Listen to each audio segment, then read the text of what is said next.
Hello students, आज मैं आपको बताने जा रही हूँ कि माध्यमिक शिक्षा बोर्ड राजस्थान अजमेर ने परीक्षा 2021 के लिए इकोनॉमिक्स के सिलेबस में से क्या क्या हटा दिया है, यानी रिवाइज्ड सिलेबस आपका क्या है। बच्चों को बहुत ज़्यादा कन्फ्यूज़न है इसमें, इसलिए मैं पूरी जानकारी आपको इस वीडियो में देने जा रही हूँ, तो ध्यान से सुनिए। बच्चों, जैसा कि आप जानते हैं कि गत वर्ष से ही राजस्थान बोर्ड ने एनसीईआरटी की बुक को अपने सिलेबस में शामिल किया है। एनसीईआरटी की बुक एक समान सिलेबस पूरे देश में रहे, इसलिए शामिल किया गया है इसको। तो बच्चों, लेकिन कोरोना के कारण जो ये महामारी आई है, इसके कारण बच्चों की क्लासेस लगातार ठीक प्रकार से नहीं चल पाई हैं, इसलिए 2021 की परीक्षा से कुछ पार्ट हटा दिया गया था। संभवतः 2022 में जो परीक्षा होगी आपकी क्लास 11th की, उसमें से भी ये पार्ट हटा हुआ होगा। तो क्या है ये रिवाइज्ड सिलेबस, चलिए आज हम इसकी चर्चा करते हैं। बच्चों, जैसा कि आप जानते हैं कि आपको क्लास 11th में 2 बुक्स पढ़नी हैं। पहली बुक आपकी है अर्थशास्त्र में सांख्यिकी, जिसके बारे में मैं आपको बता रही हूँ कि क्या क्या हटा दिया गया है आपके सिलेबस से। अगर आप अपने पास बुक लेकर बैठे हैं तो ये पार्ट आप इसमें से हटा दीजिए, उसको क्रॉस लगा दीजिए उसके आगे जो जो मैं आपको बता रही हूँ। सबसे पहले आता है आपका अध्याय संख्या 4, जो कि है आंकड़ों का प्रस्तुतिकरण। ये पूरा का पूरा चैप्टर हटा दिया गया है आपके सिलेबस से। इसके बाद चैप्टर नंबर 7 है, जिसमें हटाया गया है सहसंबंध। ये पूरा चैप्टर कोरिलेशन, जो कि पूरा का पूरा चैप्टर आपका हटा दिया गया है। चैप्टर नंबर 4 जो है वो है आपका आंकड़ों का प्रस्तुतिकरण, प्रेजेंटेशन ऑफ डेटा। ये भी पूरा चैप्टर हटा दिया गया है।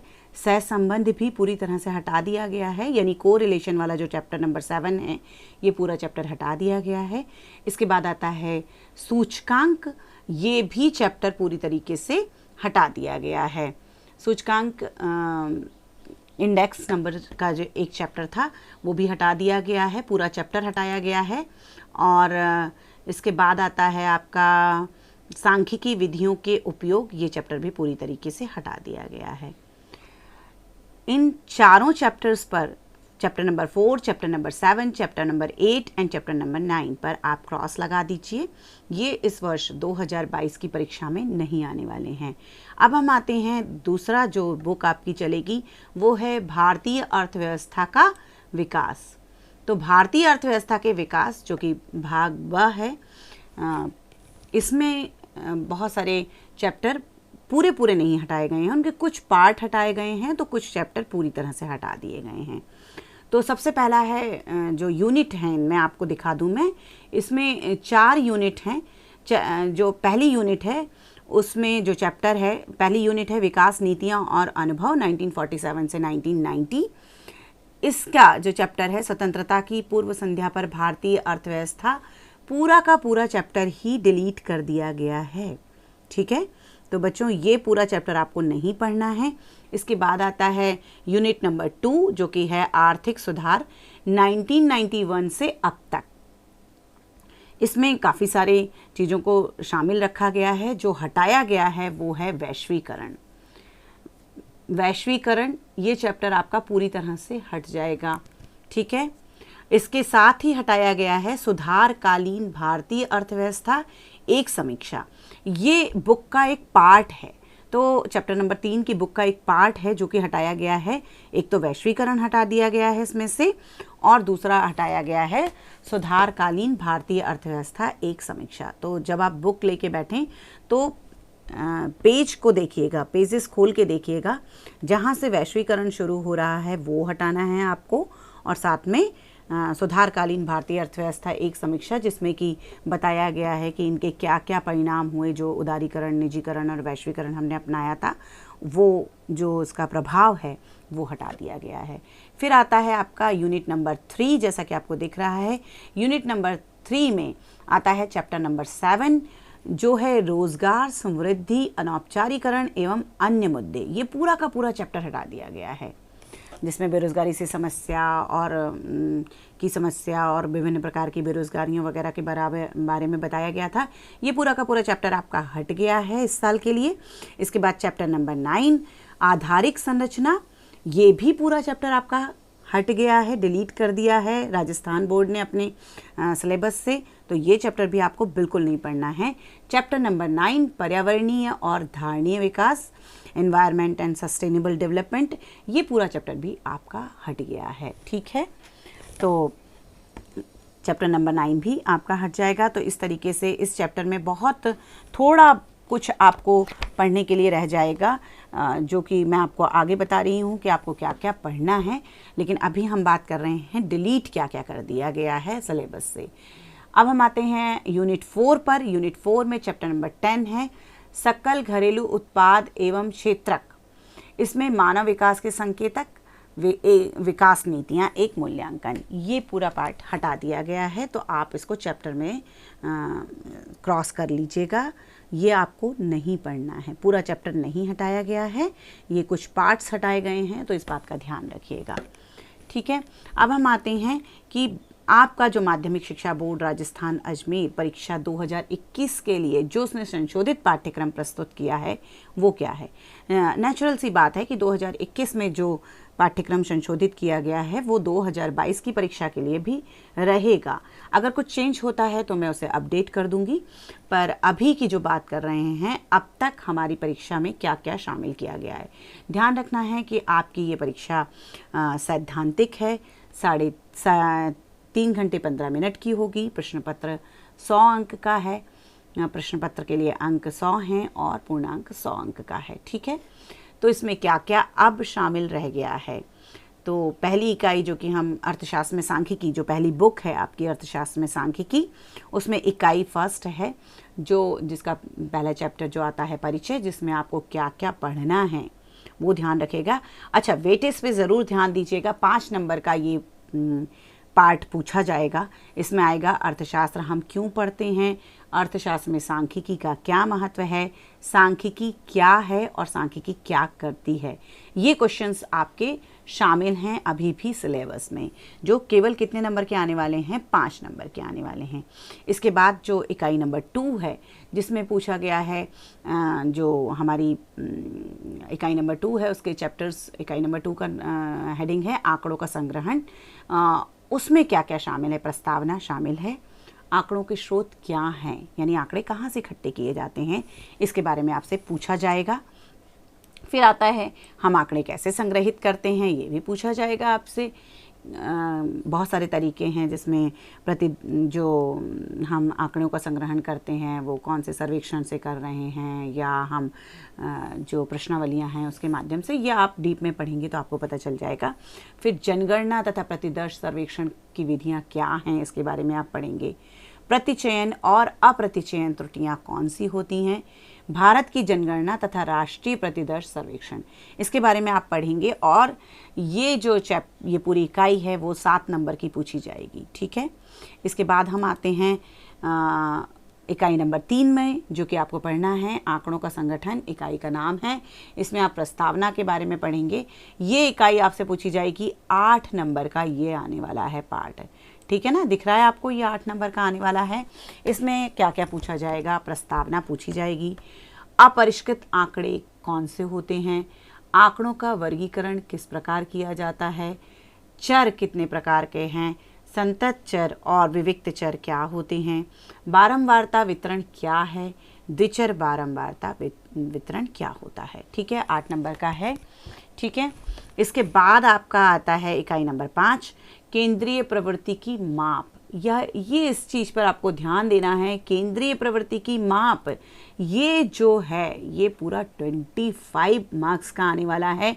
यानी ये आपको दिख रहा है कि ये जो पार्ट है, ये 50 नंबर का जो पार्ट है उसमें से भी उसका 50% है, 25 मार्क्स का केवल इसी चैप्टर से, इकाई नंबर 5 से पूछा जाएगा, जिसमें प्रस्तावना है, समांतर माध्य है, मध्यिका है, चतुर्थक है, यहाँ चतुर्यक लिखा हुआ है जो गलत है।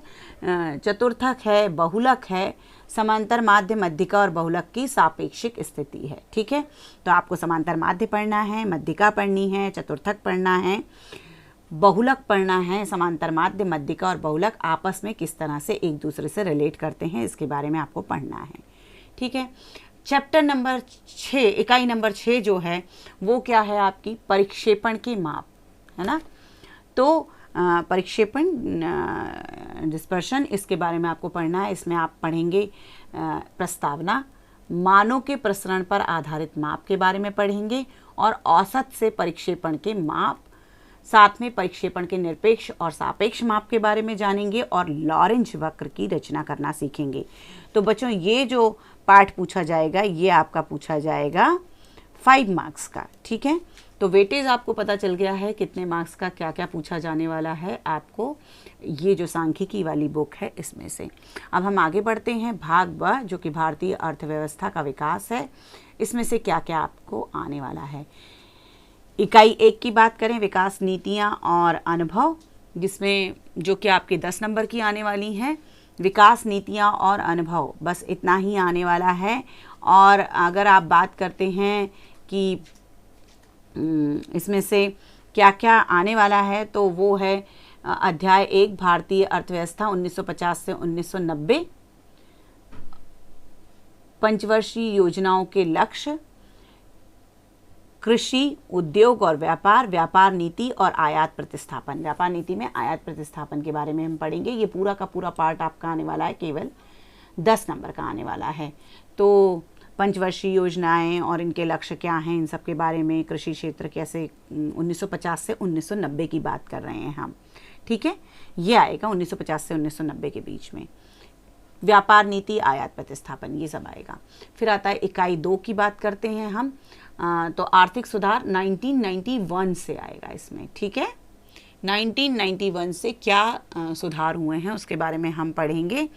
और ये जो पार्ट पूछा जाएगा ये भी 10 नंबर का है। ठीक है, इसमें हम उदारीकरण, निजीकरण और वैश्वीकरण, एक समीक्षा इस चैप्टर का नाम है, लेकिन इसमें से आपने पहले ही जान लिया है कि वैश्वीकरण आपका हटा दिया गया है।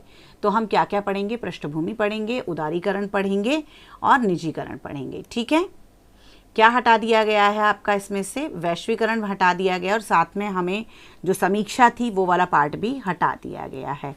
ठीक है, नेक्स्ट आते हैं इकाई नंबर 3 पर हम, भारतीय अर्थव्यवस्था की वर्तमान चुनौतियां। ये पार्ट भी देखिए आपको दिख रहा है 22 नंबर का पार्ट है, तो ये लगभग 45% पार्ट कवर कर रहा है ये पूरा का पूरा इकाई नंबर 3।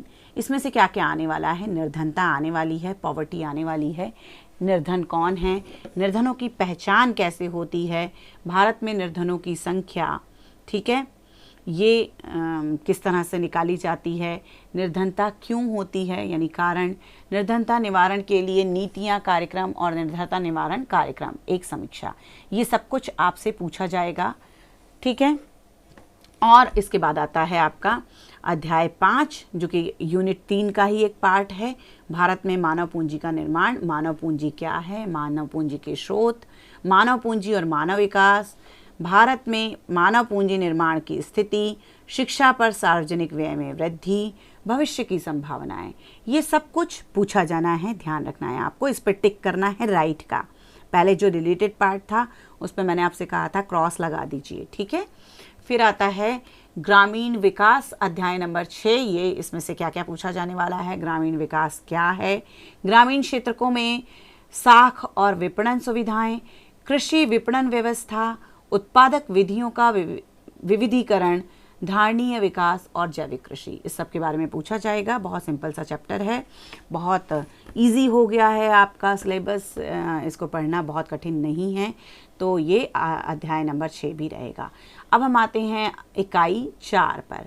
इकाई 4 की बात करें तो हमारी इकाई 4 की हेडिंग है भारत और उसके पड़ोसी देशों के तुलनात्मक विकास अनुभव। पड़ोसी देश हमारे कौन कौन से हैं, जैसा कि आप जानते हैं हमारा मेन जो हम तुलना करते हैं वो करते हैं पाकिस्तान और साथ में चाइना के साथ।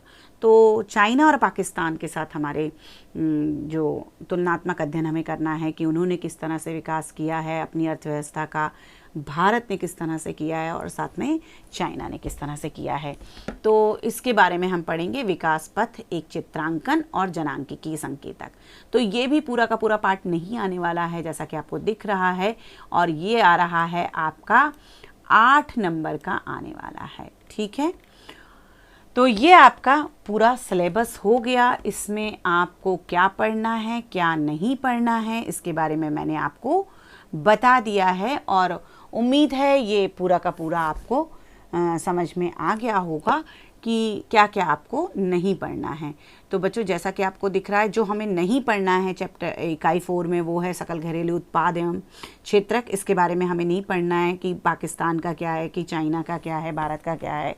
मानव विकास के संकेतक के बारे में हमें नहीं पढ़ना है। विकास नीतियाँ एक मूल्यांकन के बारे में हमें इस पार्ट से नहीं पढ़ना है। तो बच्चों उम्मीद है मेरा ये वीडियो आपको सिलेबस के संबंध में जो भी कन्फ्यूज़न हो रहा था उसको कन्फ्यूज़न को दूर करने में सहायक रहा होगा। यदि आपको फिर भी कोई कन्फ्यूज़न है तो आप मुझे इस वीडियो के नीचे कमेंट बॉक्स में कमेंट करके पूछ सकते हैं कि हमें ये चीज़ बात क्लियर नहीं हो पाई है। मैं पूरी कोशिश करूँगी कि आपकी ये जो भी कन्फ्यूज़न्स हैं उनको क्लियर कर पाऊँ। उम्मीद है आपको ये वीडियो पसंद आया होगा, ये आपके लिए बहुत हेल्पफुल होगा, और आगे भी किसी भी तरह की कोई भी क्वेरी है तो आप मुझसे कमेंट करके पूछ सकते हैं। Thank you for watching.